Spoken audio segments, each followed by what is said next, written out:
पिछली क्लास की तरह ये क्लास भी आपका हिंदी क्लास होने वाला है। जो सीटेट द्वारा 17 जनवरी 2023 को जो पूछा गया था प्रश्न, उससे हम हिंदी क्वेश्चन जो बचे हुए प्रश्न हैं वो हम कवर कर रहे हैं यहाँ पे। तो चलिए शुरुआत करते हैं अपने पहले क्वेश्चन की, जो 16वें नंबर ग्रुप में है। दिया है कि भाषा क्या है। भाषा एक कृत्रिम व्यवस्था है, नियम द्वारा शासित व्यवस्था है, एक व्याकरणिक व्यवस्था है, एक ऐसी व्यवस्था है जिसमें नियम है। तो मैं बता दूं कि भाषा आप सभी जानते हैं भाषा क्या है। भाषा नियम द्वारा शासित व्यवस्था है। जैसे जहाँ भी रहेंगे वहाँ के नियम द्वारा शासित व्यवस्था है भाषा। बात करेंगे 17वें क्वेश्चन की। उससे पहले मैं आप सभी से कहना चाहूँगा, जो भी लोग चैनल पे नए हो या पहली बार विजिट कर रहा हूँ, वो जरूर चैनल को सब्सक्राइब करें। आपका एक मोटिवेशन मुझे चाहिए सब्सक्रिप्शन के तौर पे और लाइक के तौर पे। प्लीज़ इसको आप जरूर मुझे दीजिए, क्योंकि मैं आपको यहाँ बहुत मेहनत के बाद, बहुत एफर्ट के बाद सारे क्वेश्चंस आपके लिए लेकर आता हूँ, बनाता हूँ, इसको वीडियो क्रिएट करता हूँ, एडिट करता हूँ, आपके लिए फिर यूट्यूब पे उसको अपलोड करता हूँ। तो इस चीज़ें मैं कर रहा हूँ, तो प्लीज़ आप मेरे लिए भी इतना करिए, आपका हक बनता है। तो देखिए, भारत की विद्यालय शिक्षा में भाषा युक्ति क्या कहलाती है। पहला है बहुभाषावाद, दूसरा है त्रिभाषा सूत्र, सी है कार्यालयी भाषा नीति और डी है राष्ट्रीय शिक्षा नीति 2020। तो भारत की विद्यालय शिक्षा भाषा युक्ति क्या कहलाती है, तो आप सभी जानते हैं। अभी देखिए, अगर जो लोग पढ़े हैं त्रिभाषा सूत्र पढ़े होंगे वही जान पाएंगे। क्या पढ़ेंगे? जो त्रिभाषा सूत्र पढ़े होंगे वही जान पाएंगे इसको, कि विद्यालय शिक्षा भाषा युक्ति क्या कहलाती है, त्रिभाषा सूत्र कहलाती है। बात करेंगे 18वें क्वेश्चन की। दिया है कि एक बालिका पटना से मुंबई स्थानांतरित होती है। एक बालिका पटना से मुंबई स्थानांतरित होती है, वह विद्यालय में एक भाषा के रूप में अंग्रेजी पढ़ती है और सहपाठियों तथा आस पड़ोस के लोगों के साथ अंतःक्रिया करके वह मराठी सीखने की स्थिति में है। इस तथ्य से आपकी क्या समझ बन रही है। देखिए, क्या समझ बन रही है उसको हमें ऑप्शन थ्रू बताना है। दोनों भाषाओं का सीखना भाषा अर्जन है। बी है अंग्रेजी भाषा का सीखना भाषा अर्जन है और मराठी भाषा का सीखना भाषा अधिगम है। और सी है आपका अंग्रेजी भाषा का सीखना भाषा अधिगम है, मराठी भाषा का सीखना भाषा अर्जन है। और डी है दोनों भाषाओं का सीखना भाषा अधिगम है। तो मैं आपको बता दूं कि अंग्रेजी भाषा का सीखना भाषा अधिगम और मराठी भाषा का सीखना भाषा अर्जन है। वजह, जैसे अगर आप आप यहाँ के लोकल हैं, भारतीय हैं, तो अंग्रेजी भाषा को सीखने के लिए आपका भाषा अधिगम ये माना जाएगा। लेकिन मराठी भाषा क्या है, आपका अर्जन है, वो अर्जित करेंगे आप।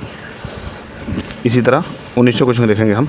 दिया कि पीटर अपनी मातृभाषा में बहुत अच्छी तरह से पढ़ लेता है और वह अंग्रेजी भाषा में भी बहुत अच्छी तरह से पढ़ लेता है। इसे किस रूप में जाना जाएगा। ए है दक्षता स्थानांतरण, बी है परिचित से अपरिचित की ओर जाना, सी है भाषिक योग्यता और डी है कौशल स्थानांतरण। तो देखिए, मैं अभी 1900 क्वेश्चन जो पढ़ा था, तो ये मुझे याद आया कि ये क्वेश्चन जो है हिंदी में रिपीटेड क्वेश्चन है। क्या है? रिपीटेड क्वेश्चन है। तो इसको आप नोट कर लीजिएगा, ये रिपीटेड क्वेश्चन है। देखिए, हिंदी के क्वेश्चन जो रिपीटेड मैं बता रहा हूँ। तो इसका डी ऑप्शन देखिए, जो कौशल स्थानांतरण है वही इस रूप में जाना जाएगा। यानी कि पीटर अपनी मातृभाषा में बहुत अच्छी तरह से पढ़ लेता है और अंग्रेजी भाषा में बहुत ही अच्छी तरह से पढ़ लेता है। तो मातृभाषा और अंग्रेजी में दोनों पढ़ लेता है, वो कौशल स्थानांतरण है। क्या है? कौशल स्थानांतरण का उदाहरण है। फिर बात करेंगे 20वें क्वेश्चन की, जो दिया है कि आशीष कक्षा 7 का अध्यापक है। उसने अपने विद्यार्थियों को एक पहेली हल करने के लिए ले दी और विद्यार्थियों को 4 के समूह में बांट दिया। 4 के समूह में बटे शिक्षार्थियों ने यह बोलकर पहेली का हल निकालना है कि पहेली करने के बारे में क्या सोचते हैं। भाषा अधिगम की इस युक्ति को किस नाम से जाना जाएगा। तो ए है तुरंत सोचने से जुड़ा नियम, बी है बोलने के लिए सोचना और डी है ऊंचे स्वर में बोलने का नियम और डी है समस्या आधारित बोलना। तो देखिए, आप ए वाला ऑप्शन को देखिए, तुरंत सोचने से जुड़ा नियम क्या हो जाएगा, तुरंत सोचने से बड़ा नियम। जैसे कि पहेली को बोलकर और तुरंत हल निकालना और उसके बारे में सोचना, तुरंत सोचने से जुड़ा नियम है। बात करेंगे 21वें क्वेश्चन की को। दिया कि किसी पाठ्यक्रम के लिए पाठ्य सामग्री का चयन करते समय एक मुख्य आधार है। क्या है मुख्य आधार? ए है पाठ्य सामग्री शिक्षार्थी के जीवन से जुड़ी होनी चाहिए, बी है पाठ्य सामग्री स्वाभाविक भाषा में होनी चाहिए और प्रमाणिक सामग्री होनी चाहिए, सी है आपका पाठ्य सामग्री उस देश की होनी चाहिए जिसका शिक्षार्थी निवासी है और डी है पाठ्य सामग्री उपयुक्त विधा से होनी चाहिए। तो देखिए, बी वाले ऑप्शन को बोर्ड तरफ से टिक किया गया है। क्या किया गया है इसमें? पाठ्य सामग्री स्वाभाविक भाषा होनी चाहिए और प्रमाणिक सामग्री होनी चाहिए। यही इस क्वेश्चन का राइट ऑप्शन है। फिर बात करेंगे 22वें क्वेश्चन की, जो दिया निम्नलिखित में से कौन सी भाषा शास्त्रीय भाषा नहीं है। तो आपका ए है संस्कृत, बी है तमिल, सी है मलयालम और डी है हिंदी। तो आपको बता दूं, हिंदी जो है आपका ये शास्त्रीय भाषा नहीं है।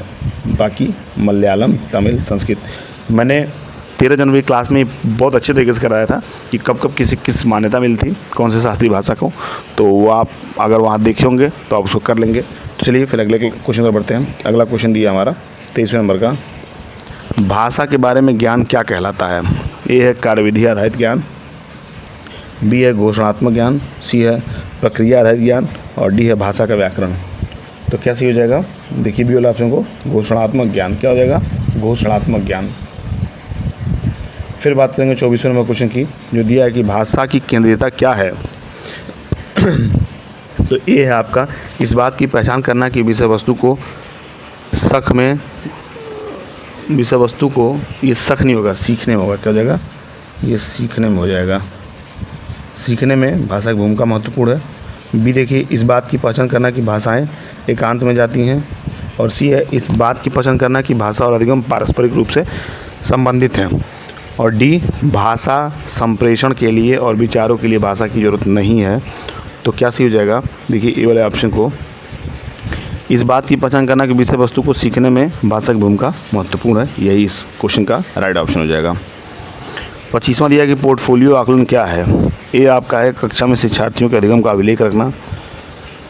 तो अगर सही बात किया जाए तो आपका देखिए जो ए ऑप्शन है आपका,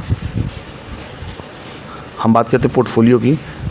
पोर्टफोलियो होता क्या है कि आकलन के लिए शिक्षार्थी के सभी संबंधी कार्यों का अभिलेख रखना, ये आपका सही हो जाएगा। क्या हो जाएगा?